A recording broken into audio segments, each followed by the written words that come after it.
Bismillahirrahmanirrahim. Assalamualaikum warahmatullahi wabarakatuh. Alhamdulillahi rabbil alamin.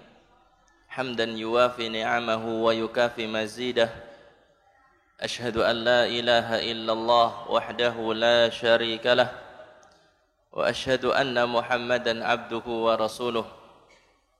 Allahumma salli wa sallim wa barik ala nabiyyina Muhammadin wa ala alihi wa sahbihi ajma'in. Ya ayyuhalladzina amanu taqullaha haqqa tuqatih wa la tamutunna illa wa antum muslimun. Kaum muslimin muslimat, jamaah majelis taklim Masjid Bayangkara, demikian juga para pemirsa Uthman TV, Rabbani TV dimanapun anda berada, rahimani wa rahimakumullah. Alhamdulillah, puji syukur kehadirat Allah Subhanahu wa taala. Di kesempatan malam ini Allah Subhanahu wa taala memberikan kemudahan kepada kita untuk kembali mengadakan majelis taklim yang semoga Allah Subhanahu wa taala memberikan kemudahan kepada kita semuanya untuk bisa memetik ilmu yang bermanfaat dari majelis ini sehingga nantinya bisa kita amalkan dalam kehidupan kita. Salawat teriring salam semoga senantiasa tercurah terlimpah untuk panutan kita Nabi besar Muhammad sallallahu alaihi wasallam, keluarganya, para sahabatnya, demikian juga umatnya yang setia hingga akhir zaman. Bapak Ibu sekalian, kaum muslimin muslimat rahimani wa rahimakumullah. Pada kajian kita malam ini, kita belum melanjutkan pembahasan faidah dari kitab Tauhid. InsyaAllah kita akan selingi kajian tersebut dengan mengambil satu pembahasan di malam ini. Jangan zalimi tetanggamu. Malam ini yang akan kita bahas adalah sebuah judul, jangan zalimi tetanggamu. Jamaah sekalian rahimani wa rahimakumullah. Di antara bukti yang menunjukkan bahwasanya Islam memang agama rahmat, agama kasih sayang, agama kita memerintahkan kepada kita untuk berbuat baik kepada orang-orang yang dekat dengan kita. Yang paling berhak untuk mendapatkan kebaikan kita adalah orang-orang yang punya hubungan darah dengan kita. Pertama dan paling utama adalah orang tua kita, kemudian karib kerabat kita, dan di sana ada orang-orang yang hidup dekat dengan kita, yaitu tetangga kita. Semuanya insya Allah yang hadir di majelis ini, baik kaum muslimin ataupun kaum muslimah, saya yakin-yakinnya pasti punya tetangga. Apa ada yang enggak punya tetangga? Sebelah sini ada yang enggak punya tetangga? Sebelah sini? Sebelah sini? Semuanya punya tetangga? Emangnya hidup di mana ya Pak? Kalau hidup di hutan belantara? Jamaah sekalian rahimani wa rahimakumullah. Di antara orang-orang yang berhak untuk mendapatkan kebaikan dari kita, Bapak Ibu, adalah tetangga kita. Orang yang hidup rumahnya berdampingan dengan kita. Depan kita, belakang kita, kanan kita, kiri kita. Demikian juga orang-orang yang hidup dalam lingkungan kita, semuanya dikatakan sebagai tetangga. Karena di sana ada istilah tetangga dekat dan tetangga jauh. Semuanya berhak untuk mendapatkan kebaikan dari kita, untuk mendapatkan jaminan rasa nyaman, jaminan keamanan dari kita semuanya. Saudaraku sekalian rahimani wa rahimakumullah. Pembahasan tentang masalah tetangga ini adalah perkara besar, bukan perkara kecil.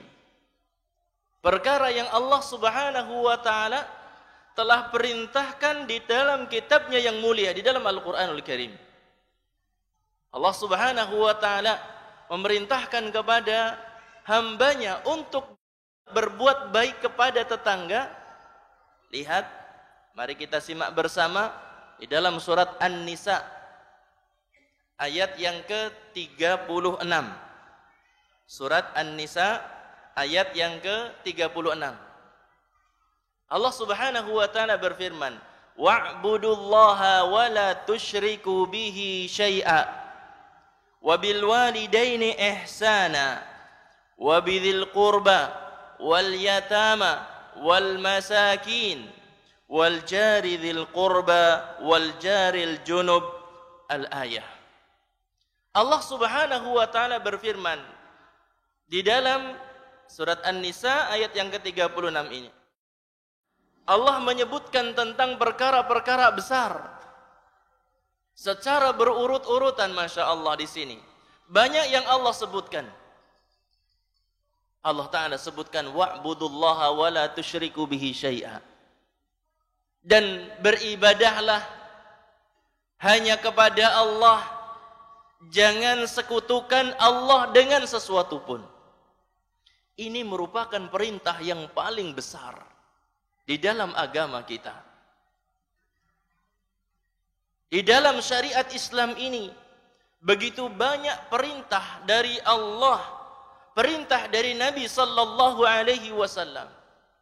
Dan ketahuilah, perintah yang terbesar, yang paling agung adalah perintah untuk mengabdi, menghamba hanya kepada Allah dan meninggalkan peribadahan kepada selain Allah Subhanahu wa taala. Ini merupakan kewajiban kita terbesar kepada Allah Subhanahu wa taala. Mentauhidkannya, tidak melakukan perbuatan syirik. Setelahnya apa? Wabil walidaini ihsana. Dan untuk berbuat baik kepada kedua orang tua. Kepada ayah kita dan kepada ibu kita. Setiap kita adalah anak, dan setiap kita terkena firman Allah Ta'ala ini, tertuju kepada setiap kita, Bapak Ibu, ayat ini, wabil walidaini ihsana, sebagai kewajiban terbesar seorang hamba setelah kewajiban dia kepada Allah Subhanahu wa taala untuk berbuat baik kepada kedua orang tua kita. Jamaah sekalian rahimani wa rahimakumullah. Marilah kita bersama-sama melihat kepada ayat ini. Apakah yang sudah kita berikan kepada orang tua kita? Sudahkah kita berbuat baik kepada orang tua kita? Sudahkah kita bahagiakan mereka berdua? Sudahkah kita jadikan mereka berdua sebagai sosok yang paling istimewa dalam hidup kita? Jamaah sekalian rahimani wa rahimakumullah. Ingat, setiap kita anak dan setiap kita punya dua orang tua. Tidak ada yang punya satu orang tua saja. Apa ada yang punya ibu saja? Hah? Pasti ada bapaknya kan? Ada bapaknya enggak? Ya pasti ada bapaknya. Dari mana datangnya anak kalau enggak ada ayah dan ibu? Semuanya punya. Saudaraku sekalian rahimani wa rahimakumullah. Kadang-kadang kita punya cita-cita pengen membahagiakan pasangan hidup kita. Yang baru beberapa tahun bersama kita, kita pengen memberikan kebahagiaan kepadanya. Cuma kadang-kadang kita belum ada keinginan untuk membahagiakan orang tua kita. Ustadz, orang tua saya sudah meninggal dunia. Nah, di saat itulah kewajiban kita mikirkan orang tua itu jauh lebih besar. Karena apa? Orang tua sudah nggak bisa berbuat apa-apa sekarang. Dan mereka sedang melakukan perjalanan jauh menuju Allah Subhanahu wa ta'ala. Perjalanan yang sangat berat. Yang seorang itu butuh bekal yang besar dalam perjalanan tersebut. Kita harus berpikir untuk kedua orang tua kita ketika mereka sudah meninggal dunia. Kalau mereka masih hidup, Pak, mereka masih bisa ini, masih bisa itu dari ibadah-ibadah kepada Allah. Masih bisa baca Quran, masih bisa istighfar, masih bisa baca salawat untuk Nabi sallallahu alaihi wasallam. Tetapi ketika orang tua sudah terbaring, berbujur kaku, tidak bisa berbuat apapun, anak yang harus berpikir bagaimana kebaikan orang tua itu bisa bertambah. Dengan apa? Mari kita berusaha untuk menjadi anak yang saleh. Jalankan ketaatan kepada Allah Subhanahu wa ta'ala. Karena kita itu hasil jerih payah bapak kita dan ibu kita. Setiap amal yang kita kerjakan, jika merupakan amal yang saleh, maka niscaya Allah Ta'ala akan berikan pahala untuk kepada kedua orang tua kita. Saudaraku sekalian rahimani wa rahimakumullah. Kemudian setelah itu Allah Subhanahu wa ta'ala perintahkan agar kita berbuat baik kepada siapa lagi? Wabil walidaini ihsana wabidil qurba, karib kerabat.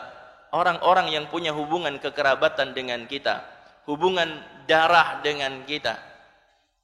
Wal yatama, kemudian kita diperintahkan untuk berbuat baik kepada anak-anak yatim.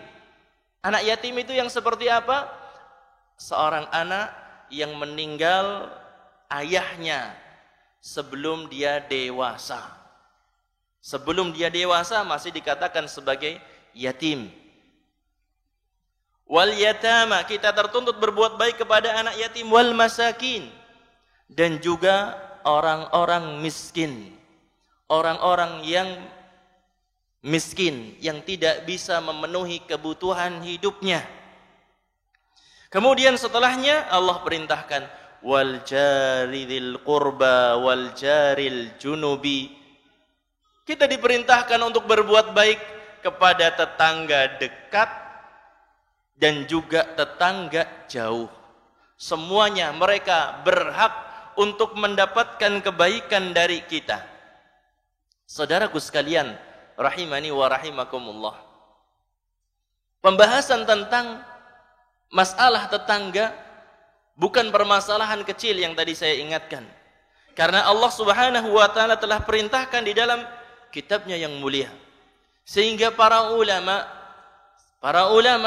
mereka menaruh perhatian besar terkait dengan masalah tetangga ini. Sebagian ulama membuat kitab khusus yang terkait dengan hak-hak tetangga.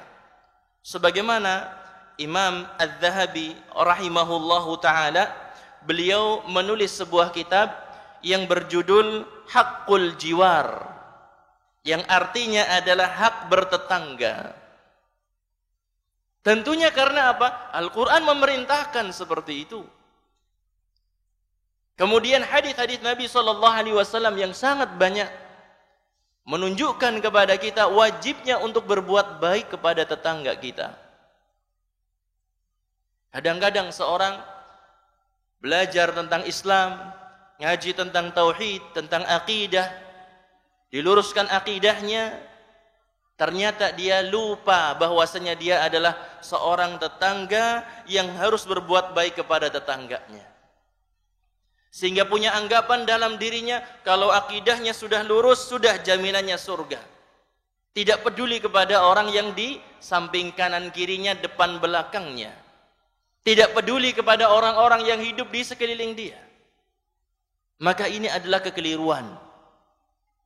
Pembahasan tentang masalah hak-hak bertetangga, ini adalah perkara besar. Nanti akan saya sebutkan bahwasanya pembahasan terkait dengan masalah tetangga enggak ada kecil, yang ada adalah besar dan besar sekali. Saudaraku sekalian rahimani wa rahimakumullah. Nggak ada sepele, nggak ada kecil kalau itu kaitannya dengan menzalimi atau menyakiti tetangga kita. Nggak ada istilah kecil, jemaah. Saudaraku sekalian rahimani wa rahimakumullah. Nabi sallallahu alaihi wasallam memberikan ancaman yang sangat keras kepada seorang yang dia itu suka mengganggu tetangganya. Yang tetangganya ini senantiasa merasa takut atas apa? Gangguan dari orang tersebut. Senantiasa merasa terteror ketika tetangganya itu ada. Senantiasa merasa ketakutan, gelisah ketika tetangganya itu ada. Nabi sallallahu alaihi wasallam memberikan ancaman keras dalam hadis yang diriwayatkan oleh Imam Al-Bukhari dan juga Imam Muslim dari sahabat Abu Hurairah radhiyallahu anhu. Beliau sallallahu alaihi wasallam bersabda, "La yadkhulul jannah." La yadkhulul jannah, tidak akan masuk surga. Siapa? Man la ya'man jaruhu bawa'iqahu. Seorang yang tetangganya itu tidak merasa aman dari gangguannya. Coba cermati lagi hadisnya. La yadkhulul jannah, tidak akan masuk surga. Berarti jaminannya kemana, Pak? Jurusannya ring ndi? Ora bakal mlebu surga. Dijamin mlebu neraka. Subhanallah. Siapa orangnya? Yang seorang itu tetangganya tidak merasa aman dari gangguannya, dari kezalimannya. Subhanallah.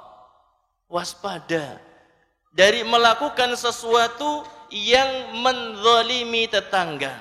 Baik mungkin dengan ucapan kita. Kadang-kadang kita berucap sesuatu kita anggap remeh. Kita anggap ringan lah, cuma seperti itu aja kok. Diambil hati gitu. Kadang-kadang kan seperti itu ya. Subhanallah. Nabi SAW pernah menyebutkan, sesungguhnya seorang itu ada yang berbicara dengan satu ucapan yang dia tidak peduli kepadanya. Artinya dia tidak menganggapnya. Yahwi bihi finnar ab'ad ma bainal masyriq wal maghrib. Ternyata menjerambabkan dia di dalam neraka lebih jauh antara jarak timur dengan barat. Dia berbicara dengan satu kalimat yang dia tidak anggap, yang dia tidak nilai bahwasanya itu membahayakan dia. Ternyata subhanallah menjerumuskan dia ke dalam neraka sejauh atau bahkan lebih jauh antara jarak timur dengan barat. Disinilah perlunya kita perhatian. Ketika kita berbicara, lihat ada maslahat ataukah tidak. Mendatangkan kebahagiaan bagi tetangga kita, ataukah bahkan kebalikannya, menjadikan tetangga kita itu tersakiti karenanya. Mungkin juga gangguan yang muncul dari kita itu hanya karena isyarat. Kadang-kadang isyarat kan begitu menyakitkan ya Pak ya. Jenengan tahu apa borong? Diisyaratin nang wong ngantekan bededeg banget gitu. Contohnya Pak, dimeleti nang wong. Ada orang melet sama jenengan tapi ngejek gitu. Sakit hati apa tidak? Kebal temen ya pada orang sakit hati ya. Masya Allah. Kadang-kadang cuma sekedar dikedipi saja dengan mata, dikedipi mata. Subhanallah sakitnya sampai ke relung hati yang paling dalam. Masya Allah. Saudaraku sekalian rahimani wa rahimakumullah. Mari berikan jaminan rasa aman untuk saudara kita, untuk tetangga kita.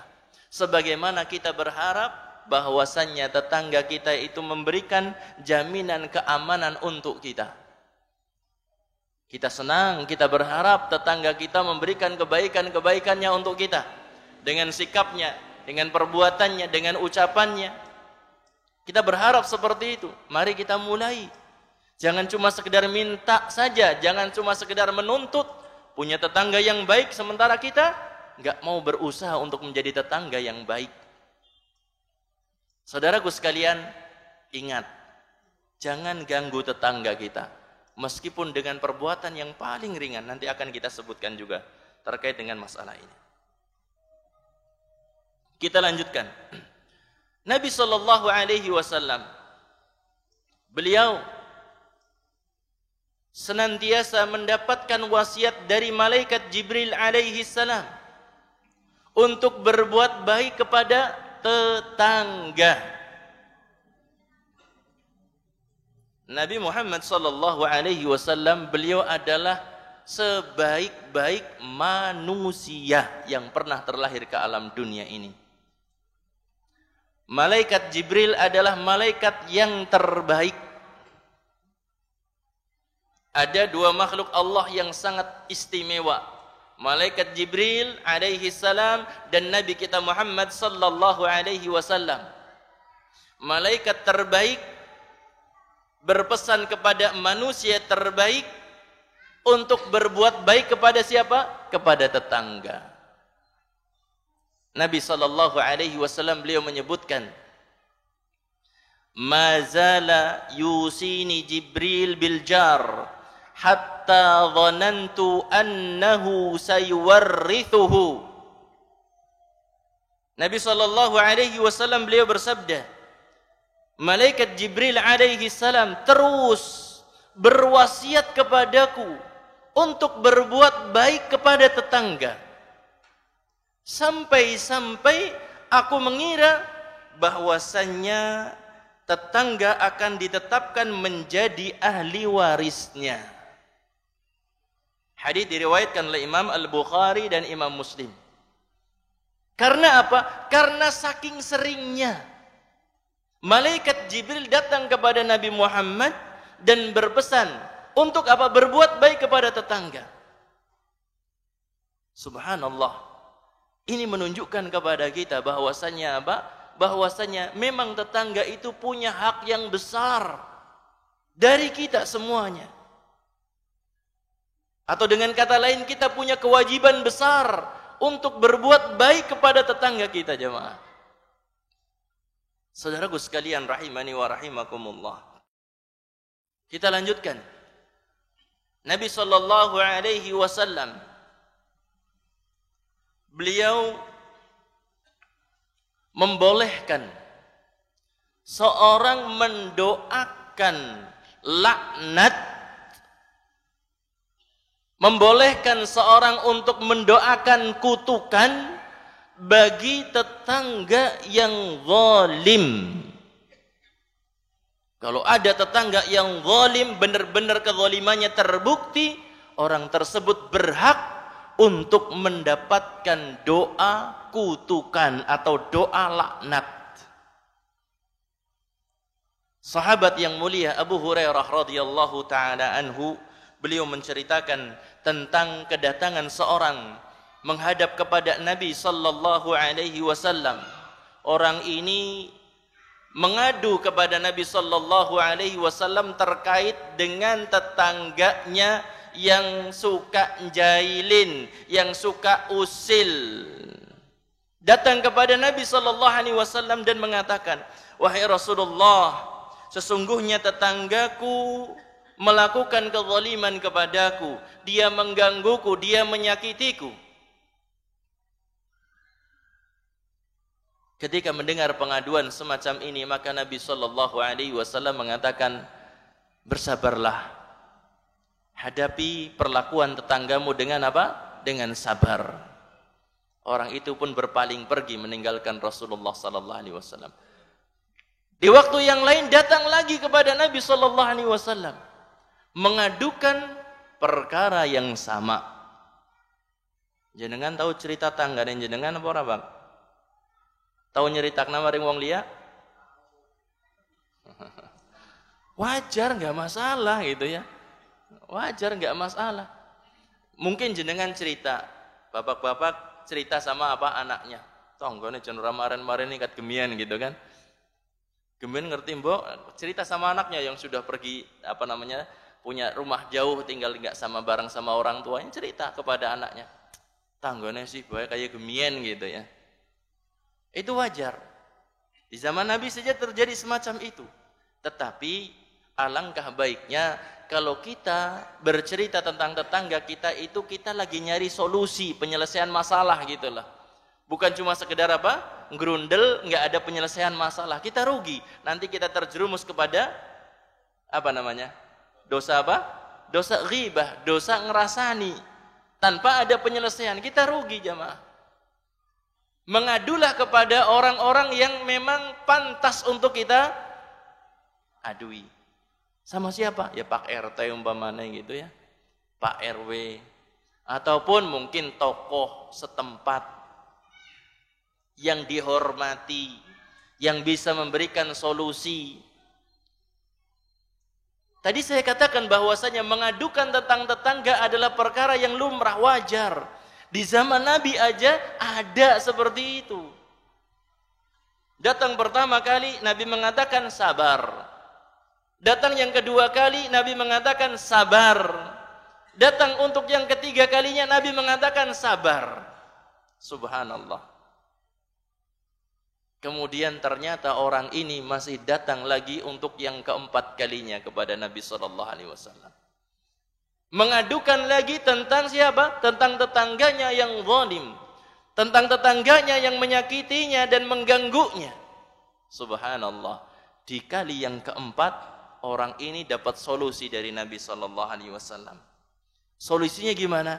Beliau SAW bersabda, "Itrah mata'aka fit tariq." Kata Nabi SAW, keluarkan semua perabotan rumahmu, taruh di jalan. Ini yang dizolimi malah suruh mengeluarkan barang-barang. Kenapa Nabi tidak mengusir? Sudah usir saja itu yang zalim, tidak mengatakan seperti itu. Lihat bagaimana solusi dari Nabi SAW. Beliau mengatakan kepada orang yang dizolimi ini, keluarkan perabotanmu, taruh di jalan.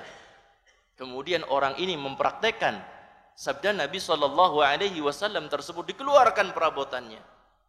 Orang-orang yang lewatkan pada gumun, arep maring ngendi kowe teng pada ditokna kabeh, arep pindahan gitu kan. Subhanallah. Di saat itulah orang yang datang, yang lewat bertanya, kemudian orang ini bercerita, tetanggaku senantiasa menzalimiku, tetanggaku nyakiti aku, tetanggaku menggangguku. Orang yang bertanya ini kemudian mendoakan, Allahumma la'anhu, ya Allah laknatlah tetangga yang zalim itu. Tambah lagi satu yang lewat, tambah lagi terus. Karena saking banyaknya orang yang mendoakan laknat tetangga yang zalim ini, akhirnya ketakutan. Kemudian nemui orang yang dizalimi tersebut, minta maaf dan berjanji tidak akan menzaliminya lagi untuk selama-lamanya. Sudah masukkan ke rumah, masukkan lagi ke rumah. Subhanallah, solusi dari Nabi SAW menyelesaikan permasalahan. Pertanyaannya, bisakah dipraktekkan di zaman kita? Bisa apa tidak? Mau dipraktekkan Pak? Jenengan keluarkan kulkas, masuk ke dalam, kulkasnya hilang. Repot kalau seperti itu. Keluarkan yang lain, masuk lagi ke dalam, loh kok hilang terus? Disangka apa? Rongsokan, dibuang. Hadis ini diriwayatkan oleh Imam Ibnu Hibban. Hadis tentang kejadian tadi adalah diriwayatkan oleh Imam Ibnu Hibban rahimahullahu ta'ala. Kemudian selanjutnya, Nabi SAW memberikan anjuran agar tidak ada kezaliman tetangga kepada tetangganya, agar tetangga yang satu tidak mengganggu tetangga yang lain. Beliau SAW ingin menumbuhkan kecintaan antara satu tetangga kepada yang lainnya. Dengan cara apa? Nabi menumbuhkan semangat untuk saling berbagi antara tetangga yang satu dengan yang lainnya. Nabi SAW menumbuhkan semangat saling berbagi. Dalam sebuah hadis yang diriwayatkan oleh sahabat Abu Dzar, dikeluarkan dari sahabat Abu Dzar Al-Ghifari radhiyallahu taala anhu, beliau mengatakan bahwasanya Rasulullah sallallahu alaihi wasallam, kekasihku, telah mewasiatkan kepadaku, idza tabakhta maraqan fa'akthir ma'ahu thumma anzur ahla baitin min jiranik fa'asibhum minha bima'ruf. Hadis diriwayatkan oleh Imam Muslim. Kata Nabi sallallahu alaihi wasallam, apabila kamu masak daging dengan kuah, maka perbanyaklah kuahnya. Kalau kamu masak daging yang pakai kuah, perbanyak kuahnya. Kemudian lihat tetanggamu, keluarga yang dekat denganmu, dan berikanlah kepada mereka masakan tersebut dengan cara yang baik. Bukan hanya sekedar diantar cuma kuahnya saja ya, tentunya. Udah diperbanyak kuahnya, diantar kuahnya aja. Tentunya ya kita ngertilah masalah semacam ini, insya Allah. Kalau di kita mungkin kurang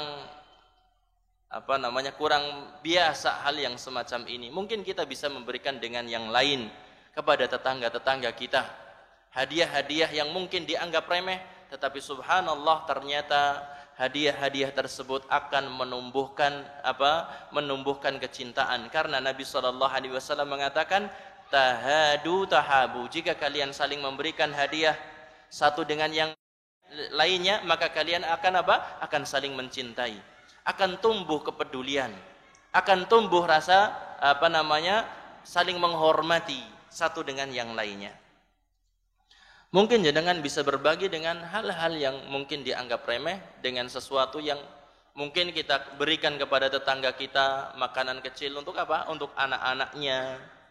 Berikan jajan, paling harga berapa sih? Tetapi anak-anak itu kan begitu suka ketika mendapatkan hadiah.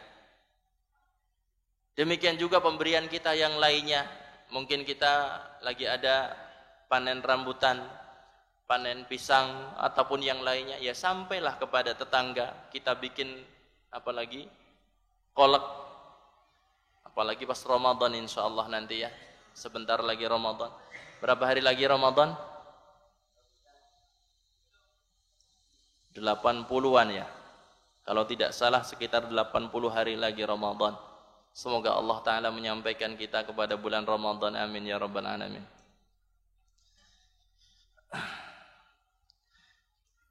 Nabi SAW juga telah menyebutkan, jika seorang memiliki iman, maka tidak ada timbul gangguan darinya kepada tetangganya.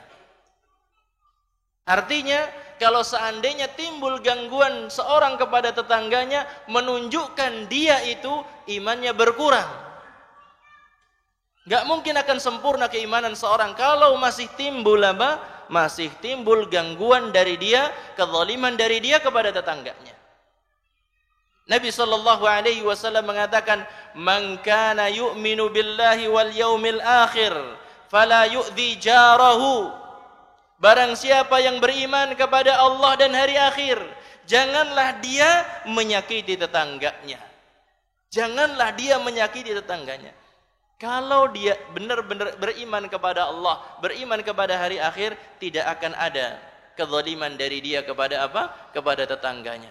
Tidak akan menyakiti tetangganya.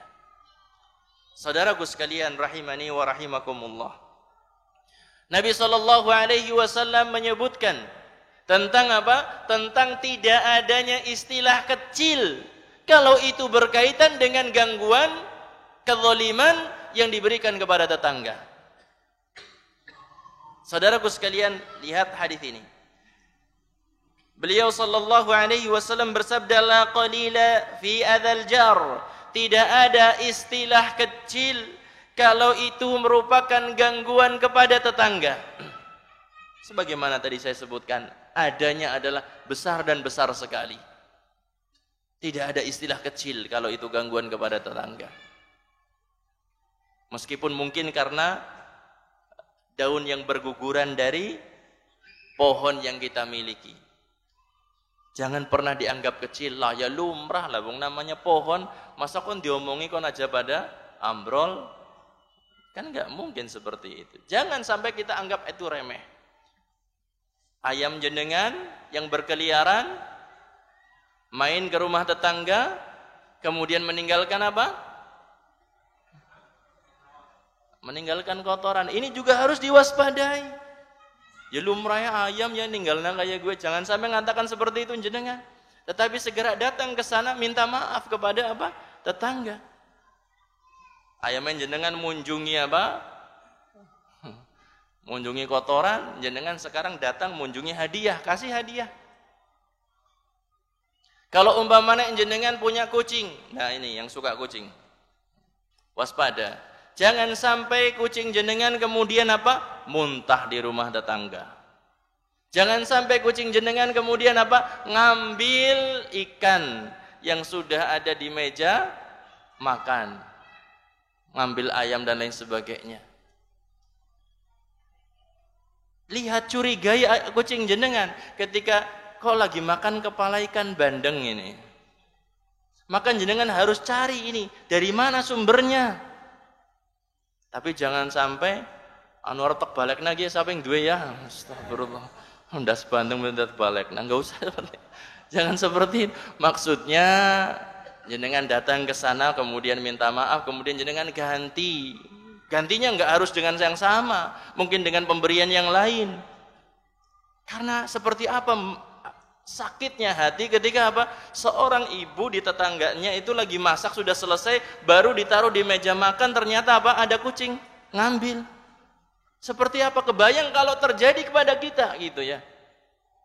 Maka saudaraku sekalian rahimani wa rahimakumullah, tidak ada istilah kecil kalau itu merupakan apa? Kezaliman kepada tetangga. Semoga Allah Subhanahu wa taala memberikan kemudahan kepada kita semuanya untuk bisa menjadi tetangga yang baik bagi tetangga kita, karena dengan usaha kita itu insyaallah Allah taala akan mendatangkan tetangga-tetangga yang baik yang pengertian kepada kita.